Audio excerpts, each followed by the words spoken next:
Hi നമസ്കാരം.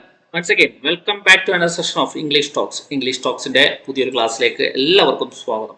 ഇന്നത്തെ ക്ലാസ്സിൽ നിങ്ങൾ കണ്ട പോലെ തന്നെ ഇന്നത്തെ ക്ലാസ്സിൽ ഞാൻ നിങ്ങളെ പഠിപ്പിക്കാൻ പോകുന്നത് അല്ലെങ്കിൽ മനസ്സിലാക്കി തരാൻ പോകുന്നത് ഈസും ആറും ആമും ഒക്കെ എങ്ങനെ യൂസ് ചെയ്യാം എന്നതിനെ കുറിച്ചാണ്. അത് ചോദ്യത്തിൽ വരുമ്പോൾ എങ്ങനെയാണ്, അല്ലെങ്കിൽ പോസിറ്റീവ് വരുമ്പോൾ എങ്ങനെയാണ്, അല്ലെങ്കിൽ നെഗറ്റീവ് വരുമ്പോൾ എങ്ങനെയാണെന്നൊക്കെ ഉള്ള വീഡിയോസ് ഇനി വരുന്നുണ്ട്. നമുക്ക് ഇന്ന് ചോദ്യവും അതിൻ്റെ ഉത്തരവുമായിട്ടുള്ളത് ഒരു സെന്റൻസിന്റെ സഹായത്തോടു കൂടി നമുക്ക് പഠിക്കാം. ഇപ്പൊ നമ്മൾ പറയാറുണ്ട്, അമൽ പുസ്തകം വായിക്കുകയാണ്, അമ്മ കുക്ക് ചെയ്യുകയാണ്, അവൻ അവിടെ ഇരിക്കുകയാണ്, അവൻ ഫോണിൽ കളിക്കുകയാണ് എന്നൊക്കെ നമ്മൾ പറയത്തില്ലേ. നമ്മളെ ഇപ്പൊ അവൻ എന്ത് ചെയ്യുകയാണെന്ന് ചോദിക്കുമ്പോൾ ഇപ്പൊ അവൻ ഇത് ചെയ്യുകയാണ് എന്ന് പറയും, അല്ലേ? അപ്പൊ അതിനെ എങ്ങനെയാണ് ഒരു വ്യക്തിയുടെ പേര്, അല്ലെ, അമല്, രാഹുല്, സോനു, മനു, അങ്ങനെ ഒരു പേര് കൊണ്ട് സൂചിപ്പിക്കുകയാണെങ്കിൽ നമ്മൾ ഈസ് വെച്ചിട്ടാണ് അത് പറയുന്നത്. ഓക്കെ, ആ പേരും ഈസ്, അല്ലെ? അപ്പൊ Amal is reading book. Okay, അപ്പൊ ഈസ് വരുമ്പം ING ഫോം യൂസ് ചെയ്യണം എന്ന് നിങ്ങൾ മനസ്സിലാക്കി വെക്കാം. Amal is reading book, Amal book വായിക്കുകയാണ്. ഓക്കെ, ക്ലിയർ ആയിട്ടുണ്ടെന്ന് വിശ്വസിക്കുന്നു. അപ്പം ഇതിനെ തന്നെ നമുക്ക് ചോദ്യ രൂപത്തിലേക്ക് മാറ്റുന്നത് എങ്ങനെയാണെന്ന്, അമല് പുസ്തകം വായിക്കുകയാണോ, അല്ലേ? അമല് ബുക്ക് വായിക്കുകയാണോ, അമല് അവിടെ പോകുകയാണോ, അമല് ഫുഡ് കഴിക്കുകയാണോ എന്നൊക്കെ ചോദിക്കത്തില്ല. നമ്മളൊരു വ്യക്തിയുടെ പേര് വെച്ചിട്ട് ഇത് ചെയ്യുകയാണോ എന്ന് ചോദിക്കുന്നതിന് നമ്മൾ എന്ത് ചെയ്താൽ മതി, വ്യക്തിയാണെങ്കിൽ ആ ഈസിനെ മാത്രം, ഈസിന്റെ സ്ഥാനം മാത്രം, ഈ ഈസ് ഇരിക്കുന്ന സ്ഥാനം ഉണ്ടല്ലോ, ഈസിന്റെ സ്ഥാനം മാത്രം നമ്മൾ എന്ത് ചെയ്താൽ മതി, എടുത്ത് ഫ്രണ്ടിലേക്ക് കൊണ്ടുവന്നാൽ മതി. ഫോർ എക്സാമ്പിൾ, അമൽ പുസ്തകം വായിക്കുകയാണോ എന്ന് നമ്മളുടെ ചോദ്യമായിട്ട് ചോദിക്കുമ്പോൾ ആ ഈസിനെ ഫ്രണ്ടിലേക്ക് കൊണ്ടുവന്നാൽ തീർന്നു. ഈസ് അമൽ റീഡിങ് ബുക്ക്, കഴിഞ്ഞു. ആണ്, അതൊരു ചോദ്യമായി. അമൽ പുസ്തകം വായിക്കുകയാണോ? ക്ലിയർ ആണോ? വ്യക്തമായിട്ട് മനസ്സിലായോ? ഇപ്പൊ ഈസിന്റെ ഉപയോഗം മനസ്സിലായോ? ഒരു വ്യക്തിയുടെ പേര് ഒക്കെ വരുവാണെങ്കിൽ ഈസ് യൂസ് ചെയ്യാം. ശരി, നെക്സ്റ്റ് നമ്മൾ നോക്കുന്നത് ഇപ്പൊ ഞാൻ എന്ന് പറയുന്ന കണ്ടീഷനിൽ മാത്രം, ഒരാൾ ഞാനാണ്, ഞാൻ എന്ന് പറയുന്ന കണ്ടീഷനിൽ മാത്രം എന്ത് ചെയ്യാം, ആം യൂസ് ചെയ്യുന്നു. ഓക്കെ, ഈസും അല്ല ആറും അല്ല, ഐ ആം സ്റ്റഡിയിങ് ഇംഗ്ലീഷ്.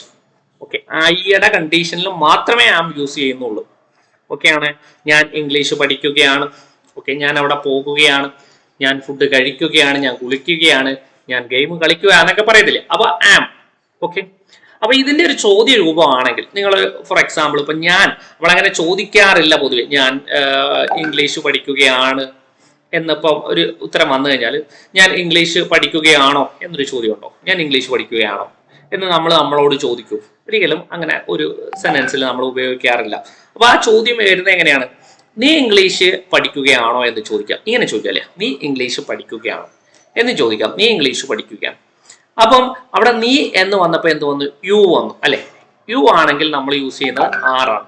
അപ്പൊ നീ ഇംഗ്ലീഷ് പഠിക്കുകയാണ് എന്ന് എങ്ങനെയാണ് പറയുന്നത്, you are studying English. Okay ആണ്. അപ്പൊ അതിന്റെ ചോദ്യരൂപം വരുമ്പോൾ ആർ യു സ്റ്റഡിയിങ് ഇംഗ്ലീഷ്. നീ English പഠിക്കുകയാണോ?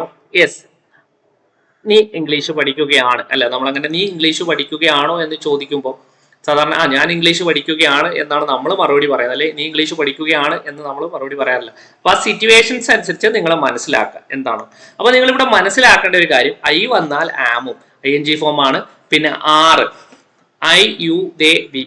Okay, I you they we. Okay, ഞാൻ എഴുതി തരാം. ഐ ഒഴിച്ച് യു ദേ വി. ഓക്കെ, ഇത് ഇത്രയും വന്നു കഴിഞ്ഞാൽ നിങ്ങൾ എന്ത് ചെയ്യുക, ആർ യൂസ് ചെയ്യാം. നിങ്ങൾക്ക് ആർ യൂസ് ചെയ്യാം. ഓക്കെ, ഐ ഒഴിച്ച് യു ദേ വി. ഓക്കെ, ബാക്കി ഞാൻ പേര് വന്നാൽ ഈസി യൂസ് ചെയ്യേണ്ട കാര്യം പറഞ്ഞു. ഫോർ എക്സാമ്പിൾ പറഞ്ഞോടാ, അവളൊരു കത്ത് എഴുതുകയാണ്, അവള് കത്ത് എഴുതുകയാണ് എന്നെങ്ങനെ പറയും? ഇങ്ങനെ ഷീ ഈസ് റൈറ്റിംഗ് അല്ല കേട്ടോ, അവളൊരു കത്ത് എഴുതുകയാണ് എന്ന് നമുക്ക് പറയാം. അവൾ എന്നായതുകൊണ്ടാണ് ഷീ. അവനാണ് ഹി യൂസ് ചെയ്യുക, അവിടെ ഈസ് തന്നെയാണ് യൂസ് ചെയ്യുന്നത്. അതുപോലെ തന്നെ പേര് വന്നാലും ഈസ് തന്നെയാണ് യൂസ്. ഇതിനെ നമുക്ക് ചോദ്യ രൂപത്തിലേക്ക് മാറ്റാൻ നിങ്ങൾക്ക് അറിയാലോ. എങ്ങനെയാണ്? അത് തന്നെ, അവൾ കത്ത് എഴുതുകയാണോ, അപ്പൊ എന്ത്, ഈസ് ഫ്രണ്ടിലേക്ക് കൊണ്ടുവരുന്നു. ഈസ് ഷീ റൈറ്റിംഗ് അല്ലേ കേട്ടോ, കഴിഞ്ഞു. ക്ലിയർ ആണോ? വ്യക്തമായിട്ട് മനസ്സിലായോ? ഇത്രയും സംഭവമുള്ളൂ ഈസിന്റെയും ആറിന്റെയും ആമിന്റെയും യൂസേജ് വരുന്നത്. ക്ലിയർ ആണോ? ചോദ്യം ചോദിക്കുന്നതും ഉത്തരം പറയുന്നത് നമ്മൾ പഠിച്ചു. ഇനിയും കുറച്ച് കാര്യങ്ങളുണ്ട്. മുന്നോട്ടുള്ള ക്ലാസ്സുകളിൽ നമുക്ക് കൂടുതൽ കാര്യങ്ങൾ പഠിക്കാം. നിങ്ങൾക്ക് ഈ വീഡിയോ ഇഷ്ടപ്പെട്ടെങ്കിൽ ഒന്ന് ലൈക്ക് ചെയ്യുക, വീഡിയോ ചാനൽ സബ്സ്ക്രൈബ് ചെയ്ത് വെക്കുക. കൂടുതൽ ചെറിയ കാര്യങ്ങളായിട്ട് ഒരുപാട് അറിവ് നമുക്ക് പഠിക്കാനുണ്ട്. എല്ലാം ഞാൻ പതുക്കെ പറഞ്ഞുതരാം. അപ്പോൾ നിങ്ങൾക്ക് ഇഷ്ടപ്പെടുന്നുണ്ടെങ്കിൽ ലൈക്ക് ചെയ്യുക, സബ്സ്ക്രൈബ് ചെയ്യുക. ഓക്കെ, അടുത്തൊരു ക്ലാസ്സുമായിട്ട് കാണാം. ബൈ.